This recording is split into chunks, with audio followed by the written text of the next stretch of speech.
Hello and welcome to the Burn KC ScorchCast. My name is Alex Blackburn. I am your host and head writer of the Burn KC ScorchCast. I'm literally the only person that does this.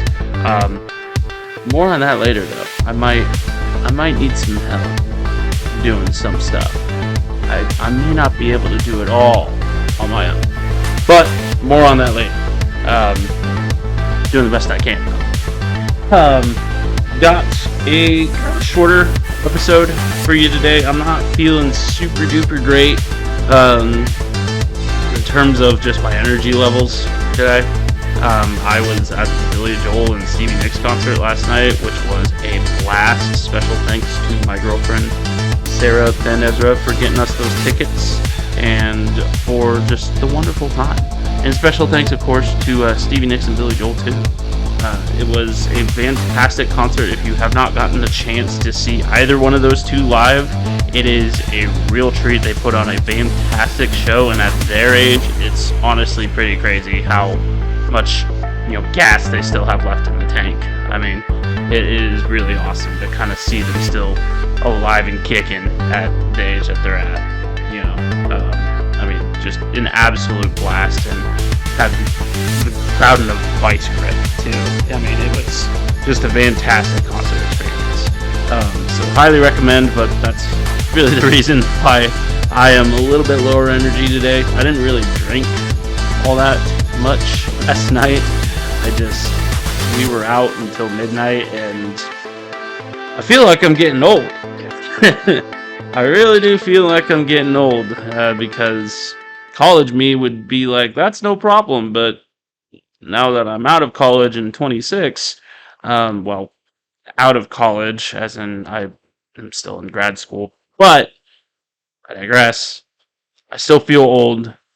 I still feel old. So, but not old enough to not give you a good show. Just like I almost said Billy Nicks. I hope, just like Stevie Nicks and Billy Joel. I'm not old enough to not give you a good show, and I realize I used a double negative there. I don't care. But got some college football news. Going to be talking about Mizzou's newest recruit and KU's stadium renovations. We got some Royals news to report on. Got some Chiefs preseason stuff to talk about. Got the Kansas City Current making some headlines, and finally some Blues news and fantasy news as well. So let's get started. In terms of college football news, the number 3 overall recruit in the class of 2024 and the number 1 ranked defensive end, Williams Nwaneri, out of Lee Summit North High School in Lee Summit, Missouri, has flipped his commitment from Georgia to the Missouri Tigers, which is a huge get. It is the biggest get for the Missouri Tigers since Doral Green Beckham back in 2012. I believe he was the number 2 ranked recruit. So by one recruit slot, this is their second greatest recruit ever in the history of the Missouri Tigers football program. Big time get. He's a local get, and he's a get that could possibly save Eli Drinkwitz's job. Drinkwitz has kind of struggled to keep above average, or really just at average in general. And this season is going to be really tough. They got a lot of returning production, and I expect them to do okay, but it's going to be enough. It's going to be probably another potential tough season for the Missouri Tigers. I don't expect them to win the SEC or anything like that, which to Missouri Tiger fans is saying that, oh, the Tigers are going to do bad this year. That's not necessarily the case. You guys are in the SEC. Anybody that's not Alabama or Georgia should not be disappointed by placing, in the mid-tier of SEC. I mean, honestly. But that being said, Eli Drinkwitz has had a couple of seasons where he's kind of struggled, where the Missouri football program has kind of struggled, trying to get out of that kind of mid-average territory, like what was expected of Drinkwitz when he first signed on. I think this signing really points toward a trending upward projection for the Missouri Tigers and for Drinkwitz's job security. So big get for them. Williams Nwaneri was spotted wearing Oklahoma Sooner gear on the sidelines during the Jamboree weekend, though, this past weekend. So whether that's noteworthy or not, he's come out and said that he's still 100% committed to Missouri. Um, Oklahoma is still recruiting him though, so keep an eye on that. I don't think he's gonna flip his recruitment unless Missouri just really tanks this year. But that's left to be seen. I think Missouri's floor is 3-9, and then I think their ceiling is 9-3. So they're kind of a boomer bust team. So we'll just have to see how they do. In terms of the other side of the border, Kansas unveiled their new stadium renovations plan. It's called the Gateway District, and the stadium looks pretty cool, in my opinion. I think it will be a huge upgrade from what they have right now. It's not exactly the best stadium in the whole wide world of sports, quite literally. Uh, just yeah. I mean, it doesn't even look like a Power Five stadium, and that's coming from the Jayhawk alum. But yeah, just it's it's a rough looking stadium. It's got a lot of rough amenities if you've ever been there, and it's high time for a change. And here in the next 2 years, and it's a 2 year project according to AD Travis Goff. Um, it could very well make a big turnaround to become one of the Big 12's best stadiums. I mean, it really looks like it has the potential to be that. It looks like a bird's nest too. A lot of people have pointed that out, which is kind of fitting. I like that idea. I kind of like the stadium concept that I've seen in general, and I'm excited to see what they do with it. There's been a lot of change going on with the KU football program as of late. There's been a lot of love shown toward it, which has been needed over the past decade. I think the last couple of athletic directors have just epically failed at that. And it seems like AD Travis Goff is really succeeding. So that's a huge up for the KU football program. And if they can do well this year and just continue that upward trending, um, it could be one of the premier Big 12 football programs when all is said and done. Um, After just years and years, over a decade of just terrible football, it looks like KU's on the up and up. So we'll just have to see. Keep an eye out for more of my college football dogs articles that I've been releasing. I've got a few lined up here over the next week. I plan on trying to release three. I almost held up four. Three um, articles this week documenting the stadium renovations, documenting players to watch, and then the conference review as well. So just be on the lookout for those. Again, it's kind of a new era of KU football, so we'll just have to see where this goes. I think AD Travis Goff is showing the love that this program deserves, though. So that's a big positive sign. Alrighty, in terms of the Royals are fun to watch again. They've been scoring first and second place rankings in team offense all throughout the month of August so far, which is huge for the Royals. I mean, they've never been really up there at any point this season, and now all of a sudden they're fun to watch again. I mean, their pitching has kind of found their groove, their offense has kind of found their groove, and there's a lot of promise with this Royals baseball team, and there's a lot of youth with this Royals baseball team. Bobby Witt Jr. is like the first person or the first player since like 1901 to have a stretch of 20 games as good as he's had offensively. I believe it's like something along the lines of over 30 hits, over 5 home runs, over some amount of stolen bases, like just incredible offensive production from Bobby Witt Jr. And the fact that he was left off of an all AL list is pretty insulting, in my opinion. I think he's done leaps and bounds for this Royals team, and I hope that the Royals can recognize that and give him the respect that he deserves in the form of ample payment. um, but of course, you need to develop the entire team when it comes to the Royals. And as of right now, it looks good. It looks like this is a bunch of young guys that are committed to this Royals program and committed to making this Royals team better. And Matt Quatraro actually looks like he's kind of turned over a new leaf. As of right now, is the big key bold italicized um, stuff, the words at the moment. Um, I posed this question last ScorchCast of is this promising for the Royals? Is this positive for the Royals, or is it just the same old song and dance that we see every year when the Royals, just tank throughout the middle of the season and then kind of bookend the season with positive performances?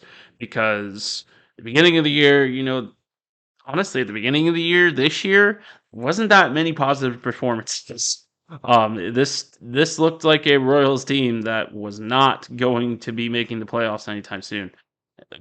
But now the Royals are competitive. They look good as far as their quality of play, and they're young. I mean, they're bringing on young talent. And I'm not even going to say that the farm system's productive because, frankly speaking, we haven't seen any proof of that as of yet. But the young guys that are in the majors right now have been productive and have shown that the ceiling that they had going for them when they came into the league is plenty reachable and completely realistic. Bobby Witt Jr. was supposed to be the next great Royals prospect, and now he's showing that he's probably going to be that. Now it's a question of if and not when still. I think there is still room for at least a little bit of doubt. Bobby Witt Jr. did struggle at a lot of points this year. But you know, that's the same for every single Royal. They've had their peaks and valleys, and you're hoping that this peak will last into next season and the Royals can come out firing for the next season and potentially make a good case in a very weak AL Central. Because right now, this is a team that can beat anybody in the AL Central. I mean, the Twins are the leaders in the AL Central right now, and I believe they're only like 8 games above 500, 8 to 9 games above 500, which is not spectacular in terms of baseball. Um, but everybody else has a losing record. I mean, the next closest team is the Guardians, and I believe they're like 8 to 9 games below 500. So, um, this is a AL Central next year for the taking because I don't see any of these teams getting a whole lot better next year, except for the Royals. And I'm talking a very small sample size here, which is why I say it's still a question of if and not when. But this is a Royals team that has shown that they can play baseball and they can play a very fun brand of baseball. And you're hoping that continues But at the same time, I really don't want to indulge John Sherman. I would love to see a great Royals baseball team, but at the same time, I know he's just going to use it as an excuse to be like, we need a new stadium, and you're going to pay for half of it. I'm not going to get on that railroad track right now because this Royal segment would be about twice as long if I did. So I'm going to cut the Royals segment right now and just end it off by saying the Royals are fun again. And if you have the ability to watch them, I strongly suggest watching them while they are good and making your own judgment as to where they're going to end up this season. So, or next season. So. All right, in terms of the Chiefs, Chiefs had their second game of preseason last night against the Arizona Cardinals. I did not get a chance to watch it. I was at the Billy Joel concert and Stevie Nicks concert. Um, but I did see highlights. I did see some post game musings from my colleagues in the KC sports journalism industry. And yeah, I, I I think this is an offense that's finally like, oh, you know, these games still kind of matter. Because Patrick Mahomes looked a lot better. The offense in general just looked a lot better. And they came out firing. I understand that this is a very bad Cardinals team, but this is also a Cardinals team that almost beat the Denver Broncos, which are supposed to be this new super whammy program. And now that Sean Payton's there, he's going to turn Russell Wilson around. He's going to turn, his dying career around. Totally. Totally. Um, I digress. Uh, as far as performances that I liked, just based off of highlights and just game log and all that, um, I think the wide receivers look really, really good. I think all of them look really, really good. Even Amir Smith Marset, who everybody's like, oh, he's kind of the bottom of the barrel guy. He may not even make the roster. He made a case last night. I think he looked really, really good. I think all of the wide receivers looked really, really good. I think all the quarterbacks looked really, really good, and it showed on paper because they all had ratings over 100. Shane Buechele is making a case to be the backup quarterback and to kick Blaine Gabbert out of that spot. Blaine looked really good last night too, but Shane Buechele looked like a world beater. He looked like a starting caliber NFL quarterback. I mean, and again, yeah, it's the Cardinals. They're probably going to be tanking for Caleb Williams next year. But it's still a positive sign to see them just show mid-season Chiefs form, basically. The defense didn't look half bad. The pass rush was there even without Chris Jones. It looked pretty good. The secondary looks stellar. They look stellar against the Saints too, honestly. And just overall, it looks like a put together Chiefs team that's slowly but surely finding out who's going to be starting and who's going to be, you know, backing up, but has all the chance in the world to potentially make an impact in any game, any regular season game. Um, the guys like Rushy Rice, Justin Ross, Deneric Prince, Shane Buechele, um, and a few others that were tranquil that looked just really, really good and have been looking good throughout preseason and training camp. This is what preseason and training camp's all about. Is about who is out here to prove themselves and who will make a name for themselves come September, and come the regular season games. It's looking like it's looking really, really good. I mean, even guys that had a ton of doubters before the season, Clyde Edwards-Helaire, um, and a couple other guys, uh, just look put together. This looks like a team that can easily make another Super Bowl run. I firmly believe that. And, you can make all the excuses you want. Oh, it's just preseason. Oh, it's the Cardinals. Oh, it's this. Oh, it's that. This is a team that, from the highlights and from the game log, looked stellar. They looked like they played mistake-free football. They looked like they were firing on all cylinders. For whether you were, a guy that's almost a practice squad guarantee, to all the way up to all-pro starters like Patrick Mahomes and Travis Kelce. They all looked good. And I think, again, that's what preseason is all about, and that's what Andy Reid and Brett Veach understand, and the rest of the coaching staff understand, is that is what preseason is all about, is finding these diamonds in the rough that can be productive guys for your team.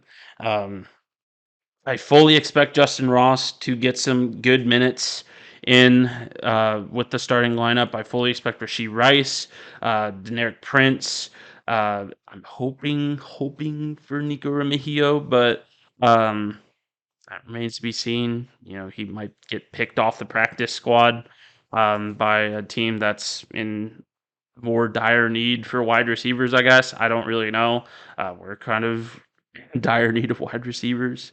But that remains to be seen. I truly think, though, that this is a Chiefs team that is showing all signs of being a put together team again. And that's what you get when you have one of the best front offices in the NFL, one of the best coaching staffs in the NFL, if not the best coaching staff in the NFL, and when you have some of the best players too. I mean, it really works like a pyramid of front office is good, coaches are good, players are good.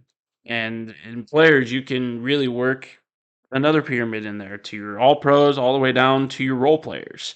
And honestly, it's a Chiefs team that's from top to bottom very well put together. So um, I have no worries about this Chiefs team. I think they'll be fine for the Lions. Um, and really, my only worry at this point is whether or not they can sign Chris Jones. um, but he's got another year, and he's got another year to work out a deal with the Chiefs. I fully believe that something can be worked out that will be team friendly and that will allow the Chiefs to sign guys like Creed Humphrey, L'Jarius Sneed, Trey Smith, and others in the near future when their contracts expire. So big, big things coming. I feel like big things are coming. All right, onward to the Kansas City Current. The Kansas City Current beat the OL Reign, Megan Rapinoe's team from Portland, Oregon, a score of 1-0 to reach the League Cup final. Big news from a team that really was thought to be dead in the water going into this League Cup thing. I mean, they were dead last in the NWSL. They just couldn't find a whole lot of cohesion. And just didn't look like the current team from last year. So this is huge for the current. And if they can come out and win the League Cup, that's a huge confidence boost for this team that is still trying to find their chemistry and still trying to find their mojo after losing a coach, after losing multiple players to free agency, and just kind of adding on a bunch of new pieces that have not meshed too well so far, but could potentially mesh well. And this League Cup performance has shown it. And if they can go out and if they can win the League Cup final, uh, I think that puts them in a great position to either finish out this year really, really strong and potentially even make the playoffs. There's still a slim, tiny, tiny chance that they make the playoffs. But it next year, if they can lean on this League Cup victory and come out on all cylinders firing and not lose a whole lot of ladies to free agency and all that, I think this is a team that could get over this sophomore slump that they've had this year and have a fantastic season next year. Um, I think the front office is there for it. I mean, obviously, you're going to have a new stadium too, walking in to next year, and you're going to have a team that is kind of found their groove at this point. And I really think they have the ability to build off of this League Cup performance and be a team to be reckoned with once again. Last year they had a ton of struggles to begin the year and then finish it out incredibly strong with the NWSL championship berth. This year, kind of more of the same of just kind of a sluggish start to the season. Really dug themselves a big hole to try and get out of. But this League Cup performance is by no means a moral victory. It's a victory, and by winning it, I think it sets them up to be a team that has a lot of cohesion. And cohesion in soccer is probably one of the most important things you can have as a team, and just having that chemistry. There's a reason FIFA Ultimate Team has it as a major feature. But I digress. It's very much a good sign to see these ladies succeeding after what's been a pretty tough year. They can definitely turn it around. I don't know if they'll be able to make the playoffs per se, but they can turn it around to where they'll have a really good team next year, and they'll have a team to be reckoned with. So be on the lookout for that. I mean, this has been a fantastic performance from the Kansas City Current. So big ups to the ladies. Good luck in the final. I know y'all will do great. I believe the final is in a week from now, I believe. But you know, can't come soon enough. I'm excited to watch the Kansas City Current compete. Um, Now onto some Blues news. Um, the Kansas City Blues are going to open up the fall season on the road against Metropolis, which is the Minnesota team. They will be playing them August 26th. Um, and the game, I'm not entirely sure, will be live streamed. I'm not positive. I know there will be live updates going on, as with every Kansas City Blues game. Um, but good luck to the Division One side. There's a lot of key players that are going to be playing that have been here for a while, but there's also a lot of key add-ons too. Um, Got a lot of international talent. Got a couple guys that are looking to build off of last year. And honestly, this is kind of a revenge game for the Blues. If you remember correctly, around this time last year, the Blues were up 22-0 against this Minnesota team, or Metropolis team, excuse me, and ended up losing the game because they just couldn't finish. I don't believe that that's going to happen this time.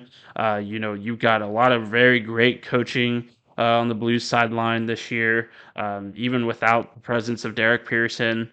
It's still looking up for the Kansas City Blues, and you've got a lot of talent both in the forwards and the back line this year. So big weekend ahead for the Kansas City Blues. Going to be a great week of training, I'm sure. They had a nice social last night that I unfortunately could not attend. Again, the concert, but it looked like a lot of fun, and it looked like a great team building event. And I think that above all is going to be the key thing this year is the chemistry that these guys will have, as well as the skill with the ball too. Um, Final thing here before we wrap up, fantasy. I am doing a fantasy league this year. Only 3 people have signed up so far, including myself. I'm hoping to get more. I'm going to be promoting the heck out of it this week. I'm planning on having my draft August 27th. Um, if you're able to, I'm also potentially going to open up a free league just for y'all to have fun and to kind of have some community engagement. I'm hoping that I can get some numbers for that. It's $5 for the fantasy league, the paid fantasy league. So should be pretty affordable. If not, please talk to me. I would love to have you on, whether or not you can afford it, but we'll work that out. Um, but yeah, please join up. It's a lot of fun. We had a lot of fun last year. Um, and I'm hoping that we can get some good numbers this year as well. It's going to be our second annual one, and I'm hoping to really hit home with this one. So please join up if you can. Um, and thank you for your support, as always. Anyway, that's our show. Thank you for joining me this fine evening. I understand that it was a shorter episode than most, but like I said, I'm not feeling too great today in terms of just my energy. I'm kinda tired, but I will be recovering, I promise. And I definitely wanted to put something out for you guys, low energy or not. So, um, thank you for joining me. This has been the Burn KC ScorchCast signing off.